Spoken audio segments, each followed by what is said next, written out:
अस्सलाम वालेकुम नाजरीन और सामाईन, उम्मीद करता हूँ कि आप सब कोरोना से महफूज होंगे और अभी तक आपने वैक्सीनेशन लगवा ली होगी। अगर आपने वैक्सीनेशन इस वजह से नहीं लगवाई कि उसके लगाने से आपको कुछ हो जाएगा, तो आज की हमारा जो टॉपिक है वो भी यही है कि वैक्सीनेशन लगाने के बाद जो डिफरेंट रूमर्स हैं, कॉन्स्पिरेंसीज हैं या अफवाहें हैं, वो क्या हकीकत के ऊपर मबनी है या नहीं है।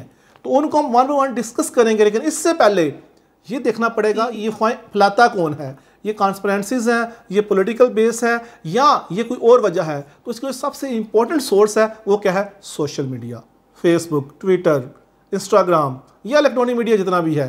हमारे पास एक बात आती बाद में है, हम फौरन क्लिक करते हैं फॉरवर्ड करो सबको, ताकि जिन्होंने लगवाई है वो भी डर जाए। ऐसी बात नहीं है। हम वन वन जो है तमाम रूमर्स को साइंटिफिक पॉइंट ऑफ व्यू से आज डिस्कस करेंगे, क्या इसमें कोई हकीकत है या नहीं है। सबसे पहले बात करते हैं जो सबसे पहले फेमस हुई थी कि ये जो एक वैक्सीन हम लगा रहे हैं, इसके फौरन लगाने के बाद हमारी बॉडी में एक चिप आ जाती है और वो जो चिप हमारी बॉडी में इंसर्ट हो जाती है उससे हमें किसी भी जगह पे ट्रेस किया जा सकता है। क्या आपके पास जो नेशनल आईडी कार्ड है उसके अंदर चिप नहीं होती? क्या आपकी मोबाइल के अंदर जो लोकेशन जो है अगर आप उसकी ऑन करते हैं क्या आपको ट्रेस नहीं किया जा सकता? तो ट्रेसेबिलिटी के तो बहुत से और तरीके भी हैं। साइंटिस्ट को क्या ऐसी ज़रूरत पड़ गई कि वो आपकी बॉडी में एक चिप इंसर्ट कर दें जिससे आपको मॉनिटर किया जा सकता हो? ऐसी कोई बात साइंटिफिक पॉइंट ऑफ व्यू से नहीं है। ना ही हमारी बॉडी का इम्यून सिस्टम, ना ही हमारी बॉडी का जो है जेनेटिक एक्सप्रेशन सिस्टम इसकी इजाज़त देता है। अगर आप नैनो टेक्नोलॉजी बेस पे भी अगर ये चीज़ करें तो उसके भी बहुत से साइड इफेक्ट्स होंगे। ऐसी कोई भी बात अगर आपके माइंड में है तो उसको अपने माइंड से निकाल दें। ये it's just like as a rumour, लोगों को डिट्रैक्ट करने की। साइंटिफिक पॉइंट ऑफ व्यू से ऐसा कुछ भी नहीं है कि वैक्सीनेशन के अंदर जो है चिप है तो जिससे आपको ट्रेस किया जा सकता है। अब ये तो हो गया हमारे पास जो है एक पहला रूमर। अब दूसरी बात जो बड़ी फेमस हुई है आजकल, और साथ जो है एक जो नोबेल प्राइज़ याफ्ता जो एक साइंटिस्ट उसकी फ़ोटो लगा दी गई है और जो न्यूज़ आपको दिखाई जा रही है उसके पीछे कोई इसका स्याको सबाक भी नहीं है। ठीक है कि जो कोई भी बंदा वैक्सीनेशन लगवाएगा और लगाने के 2 साल के बाद उसकी डेथ हो जाएगी। मैं साइंस की बात तो बाद में करूँगा, पहले मैं कॉमन सेंस की बात करता हूँ। मुझे आप इतना बताएं कि आज तक कोई भी इन्वेंशन, कोई भी साइंटिफिक डिस्कवरी, कोई भी आर्टिकल ऐसा पब्लिश नहीं हुआ कि हमारी बॉडी में कोई चीज़ ऐसी इंसर्ट की जाए और हमारी डेथ प्रोग्राम्ड हो जाए, यानी कि 10 दिन के बाद डेथ हो, 1 महीने के बाद डेथ हो, साल के बाद हो, या जैसे अभी कह रहे हैं 2 साल के बाद हो। क्योंकि हमारी बॉडी का जो आगे अंदर मैकेनिज्म्स हैं उसको इतने कॉम्प्लेक्स मैकेनिज्म, उसको कंट्रोल हम कैसे करेंगे कि हम जो है वो साल तक या 2 साल तक हेल्थी रहेंगे, उसके बाद हमारी डेथ होगी। सबसे पहले तो ये बात इंपॉर्टेंट है, हमारी डेथ कल भी हो सकती है, परसों भी हो सकती है, कब भी हो सकती है। लेकिन इंसान है ना, डर जाता है, वो ये सोचता है कि यार पता नहीं ये वैक्सीन जो है मुझे मेरी डेथ का जो है ना वो इसबाब बनेगी। ऐसा कुछ भी नहीं है, क्योंकि साइंटिफिक पॉइंट ऑफ व्यू से ये बात क्लियर है कि हम प्रोग्राम डेथ नहीं करवा सकते। अगर प्रोग्राम डेथ हो भी तो वो इतने लंबे ड्यूरेशन के लिए नहीं होती वो। तो इसलिए इस बात को भी भूल जाएं आप, और इसको जो है ये बिल्कुल फेक न्यूज़ है। इसके ऊपर कोई साइंटिफिक पॉइंट ऑफ व्यू नहीं है कि हमारे अंदर जो है ये जो वैक्सीनेशन है इसके लगाने के बाद वैक्सीन बॉडी में जाके जो है हमें जो है वो डेथ का जो है वो सबब बनेगी। और आप इसके बाद जो 3rd नंबर पे रूमर है, ठीक है, जिसने तो बाकी तमाम की कसरें जो है वो निकाल दी हैं, वो क्या है कि जैसे ही आप वैक्सीनेशन लगवा के आते हैं तो वैक्सीनेशन लगवाने के बाद जो है आपकी बॉडी के साथ मैग्नेट अटैच हो जाता है। ठीक है, और ये मैग्नेट आपको कहाँ पे ले जाएगा? हला में, हला से भी दूर मरीख में ले जाएगा आपको। ठीक है, तो मेरा आपसे फिर वही क्वेश्चन है, साइंस तो बाद में आएगा।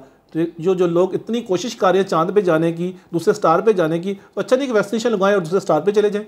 ऐसा बिल्कुल नहीं है। याद रखिएगा, इससे रिलेटेड ये तो है कि हमारी बॉडी में क्लॉटिंग हो सकती है। जैसे कि आप जानते हैं कुछ ऐसी वैक्सीन, जैसे हमारे पास जो एस्ट्राजेनेका है, कि उसके लगाने के बाद जो है इंसान जो है उसके ऊपर थोड़ी सी टेम्परेचर की कैफियत तारी होती है और साथ साथ जो है उसके अंदर क्लॉटिंग के जो है वो फैक्टर आए हैं। लेकिन उन लोगों में आए हैं जिनमें कोई डिजीज़ हिस्ट्री है, जिनका कोई हेल्थ इशू था। नॉर्मल किसी इंसान में जो है ऐसा नहीं हुआ उसके अंदर क्लॉटिंग का जो है वो इशू आया हो। ठीक है, अगर क्लॉटिंग का इशू आया है तो कुछ लोग इसके ऊपर ये भी बोलते हैं साइंटिफिक पॉइंट ऑफ व्यू से कि जो है वो क्लॉटिंग हुई है, और जाहिर बात है क्लॉटिंग एक जगह पे इकट्ठी हो जाती है, ब्लड है, ब्लड के अंदर क्लॉटिंग होगी और साथ फेरस आयन या फेरिक आयन जो है वहाँ पे अकोमलेट हो जाएंगे। जब फेरिक आयन होंगे तो उसके ऊपर मगनेटिस लग सकता है। मेरा उनसे फिर ये बात करना है कि चलो ठीक है, वक्ती तौर पर तो आपने देखा लग गया, क्या उसको 6 दिन के बाद मगनेटिस उसके ऊपर लगा हुआ था?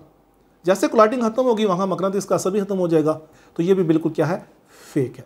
अब एक और लोग चीज़ बताते हैं कि जी जैसे वैक्सीनेशन लगाई जाती है और लगाने के बाद जो है इंसान के साथ बल्ब लगाया जाए तो बल्ब रोशन हो जाता है। और इसमें मेरे ख्याल में आप जो है मुझसे ज़्यादा समझदार होंगे कि अगर हमारे पास बॉडी जो है वो इलेक्ट्रिसिटी प्रोड्यूस करना शुरू कर दी है, उसमें इलेक्ट्रोलाइट्स इतने बढ़ गए हैं, तो फिर हमें किसी यूपीएस की ज़रूरत नहीं है लाइट को प्रिजर्व करने की, और ना ही हमें सोलर एनर्जी सिस्टम चाहिए होंगे। हमारी बॉडी ये काम कर सकती है, और ये जो हमारे पास लोड शेडिंग वो भी ख़त्म हो जाएगी। हदारा ये बिल्कुल गलत है। कोई ऐसी बॉडी में मैकेनिज्म नहीं है, कोई ऐसी रिपोर्ट नहीं है, कोई साइंटिफिक स्टडीज़ के ऊपर नहीं है कि ऐसा करने से ये चीज़ हो जाएगी। और ये इसको सोच के अगर आप वैक्सीनेशन नहीं लगवा रहे तो आप अपना नुकसान कर रहे हैं। अब ये 4 जो रूमर्स हैं या 4 जो हमारे पास ट्रांसपेरेंसीज हैं या जिसको हम कहते हैं कि अफवाहें हैं, ये तो वो हैं जो जनरल पब्लिक कर रही है। अब कुछ लोग साइंटिफिक बेस पे भी बातें करते हैं कि साइंटिफिक बेस पे भी जो है लॉजिक है जी, ये वैक्सीनेशन ठीक नहीं होती। उनमें से सबसे पहले क्या है जी कि हमारा जो डीएनए है, हमारी जो जेनेटिक्स है वो चेंज हो जाएगी। क्यों? वजह क्या बताते हैं उसकी? ये जो वैक्सीन फाइज़र के नाम से जो पाकिस्तान में अब आ चुकी है, इस वैक्सीन को लगाने से जो है हमारी बॉडी का जेनेटिक सिस्टम कहते हैं चेंज हो जाएगा। ठीक है, और ये तो मैं आपको अपने एक्सपीरियंस से, कोई मेरी रिसर्च फील्ड भी है तो उसमें मैं बात कर सकता हूँ कि क्योंकि ये mRNA बेस्ड वैक्सीन है। ठीक है, ये वैक्सीन जो है किसी ऑर्गेनिज्म बेस पे नहीं है, ये क्या mRNA बेस पे वैक्सीन है बायोएनटेक की तरफ से। तो ये जो वैक्सीन हमारी बॉडी में जब लगाई जाती है उसमें हमारे पास mRNA होता है, और mRNA क्या होता है? प्रोटीन प्रोड्यूस करता है। उस प्रोटीन से क्या होता है कि स्पाइक्स प्रोटीन जो वायरस से होती है उसके लिए हम एंटीबॉडीज़ हमारी बॉडी में जो है प्रोड्यूस होती हैं। जैसे एंटीबॉडी प्रोड्यूस होती हैं, ये प्रोटीन बनती है, ये आरएनए खुद डिस्ट्रॉय हो जाता है। डिस्ट्रॉय क्यों हो जाता है? उसकी रीज़न क्या है? क्योंकि ये आरएनए जो है, mRNA जो है, ये न्यूक्लियस में नहीं होता। जो हमारे पास बॉडी में जेनेटिक मटीरियल किस में होता है? सेल के न्यूक्लियस के अंदर होता है। ठीक है, इसको हम डीएनए कहते हैं। उस डीएनए से फिर हमारे पास क्या बनता है? mRNA या आरएनए बनता है, जो कि राइबोसोम में जाकर सारा काम करता है। यानी कि ऑर्गेनेलिस टू ऑर्गेनेलिस ये सारा कनेक्शन होता है। जबकि जो mRNA बेस्ड वैक्सीन होती है वो ऑर्गेनेलिस लेवल पर नहीं जाती। जब वहाँ तक जो जाती नहीं है तो हमारी बॉडी के सिस्टम में कैसे शामिल होगी, उसकी जेनेटिक्स में कैसे शामिल होगी? तो इसलिए ये बिल्कुल फेक है। साइंटिफिक पॉइंट ऑफ व्यू से बिल्कुल जनरल चीज़ है ये कि जो हमारी बॉडी का सेंट्रल डोगमा ऑफ लाइफ है, ट्रांसक्रिप्शन ट्रांसलेशन, उसको अलो नहीं करते। ठीक है, उसके बाद कुछ साइंटिफिक पॉइंट ऑफ व्यू से कहते हैं जी वैक्सीन जो है उसके लिए तो जो उसके प्री क्लिनिकल ट्रायल्स हैं उसको तो चाहिए होता है 2 साल 3 साल चाहिए होते हैं, तो ये इन्होंने क्यों इतनी जल्दी एडमिनिस्ट्रेट कर दी है? तो मैं आपको बता दूं, प्री क्लिनिकल लेवल पे जब तक 3 ट्रायल पूरे नहीं होते तब तक वैक्सीन नहीं लगाई जा सकती।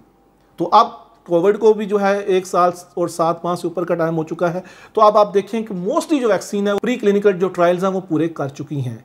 ठीक है, और उसके बाद जो उसको एडमिनिस्ट्रेट किया जाता है कि आप इसको लगा सकते हैं।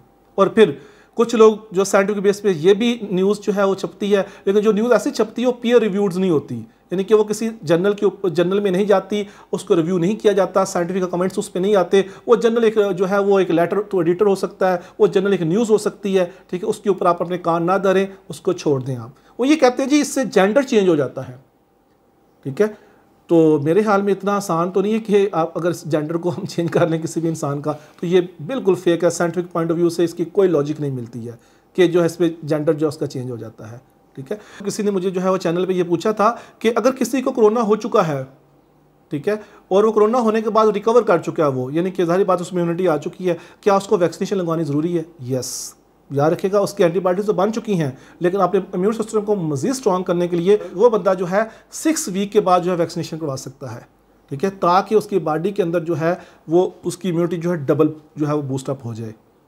और एक और बात जो कि लोगों में बहुत ज़्यादा फैल रही है कि जैसे हम सेकंड डोज लगा लेंगे वैक्सीनेशन की, उसके बाद हम मास्क उतार देंगे, डिस्टेंस सोशल डिस्टेंस ख़त्म कर देंगे। नो, ये भी मैं आपको बता दूं कि जब तक आपकी इम्यूनिटी जो है वो बूस्टअप नहीं होती, आप ये ना करें। रीज़न इज़ दैट कि जैसे ही आप जो है सेकंड डोज लगाते हैं तो सेकंड डोज के बाद फौरन इम्यूनिटी तो नहीं आ जाती, उसके बाद भी आपको जो है एटलीस्ट जो है 14 डेज या 1 मंथ जो है उसके लिए आपको चाहिए होगा आपकी इम्यूनिटी को वहाँ पे बॉडी में अंदर एडजस्ट होने का। हाँ, जब आपकी इम्यूनिटी वहाँ पे आ जाए आप एंटीबॉडीज टेस्ट करा सकते हैं उसके लिए, और फिर देखें कि अगर वाकई है तो फिर अपना मास्क उतारें और ये सोशल डिस्टेंस है फिर उसको हम जो है इग्नोर कर सकते हैं। अदरवाइज टिल दैट जो है आप उसको जो है ऑप्ट करें, उसको फॉलो करें। ठीक है, और मैं आपको लास्ट में ये भी बता दूँ कि मैंने खुद वैक्सीनेशन करवाई है और अल्हम्दुलिल्लाह कुछ ऐसा नहीं हुआ। ठीक है, फर्स्ट डोज मैं करा चुका हूँ। फर्स्ट डोज के बाद जो है मेरी बॉडी बिल्कुल नॉर्मल बिहेव कर रही है। ठीक है, और जिस दिन मैंने डोज ली है उसी दिन जो है पाकिस्तान में जो है 3.5 लाख लोगों ने जो है वैक्सीनेशन की डोज ली है। और मेरे ख्याल में जो मेरे आसपास दोस्त मेरे साथ थे और जो वहाँ पे जब वैक्सीनेशन सेंटर पे था तो जो मैंने वहाँ पे ऑब्जर्व किया, जो हमने वहाँ पे जो है वो रेस्ट किया थोड़ी देर के लिए ताकि वैक्सीनेशन के इफेक्ट्स क्या होते हैं, नॉट अ सिंगल पर्सन जिसको मैंने देखा उसको कोई ऐसा साइड इफेक्ट हुआ हो। तो इसलिए आप जो है बिला झिझक ये काम जो है वैक्सीनेशन लगवाएं। और एक और बात, अभी तो ये वैक्सीनेशन आपको जो है गवर्नमेंट की तरफ से या आपको कहा जा रहा है कि आप वैक्सीनेशन लगवाएं, इजी है, आपके लिए डिफरेंट सेंटर बने, वहाँ से आप वैक्सीनेशन लगवा सकते हैं।